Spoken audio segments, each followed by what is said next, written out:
chuckles. You know, they say the early bird gets the worm, but the second mouse gets the cheese. But what if you're not a bird or a mouse, but a sloth? Well, then you just hang out and the food comes to you. Now imagine for a moment a world where humans lived like sloths. That's right, folks. A world where the hustle and bustle of everyday life is replaced with slow, languid movements and long, long naps. Sounds like a dream, doesn't it? But oh, it's so much more than that. In this alternate universe, alarm clocks don't exist. Why? Because who needs to be startled awake when you have all the time in the world?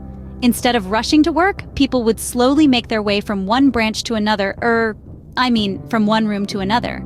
And speaking of work, the concept of a 9-to-5 job would be as extinct as the dodo. In Slothville, work happens when you feel like it. Deadlines? What are those? In this world, it's all about taking your time to perfect your craft, even if it takes all day, or all week, or all month. But what about food, you ask? Well, in this world, fast food is a thing of the past. Instead, people indulge in slow food. And no, I don't mean the culinary movement. I mean food that takes hours, if not days, to prepare. After all, good things come to those who wait, right? Now you might be thinking, but what about exercise? Surely people in Slothville must be in poor health. Well, that's where you're wrong. You see, in Slothville, slow and steady wins the race. The residents partake in slow-motion yoga, tai chi, and other slow-paced exercises that keep them fit and healthy. As we bring our journey to an end, let's take a moment to appreciate the beauty of this slothful world. A world where there's no rush, no stress, and no need to worry about tomorrow.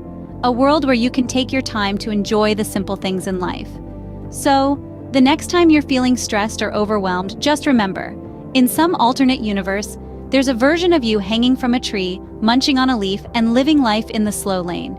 And honestly, that doesn't sound half bad, does it? In conclusion, the inhabitants of Slothville might have it better than we think. But until the day we can trade in our alarm clocks for hammocks, we'll have to make do with our fast-paced lives and take our relaxation where we can get it. But hey, at least we don't have to worry about falling out of trees. So, who's the real winner here? Well, that's a wrap, folks. Remember, life is not a race, but a journey to be savored each step of the way. Until next time, keep it slow and steady.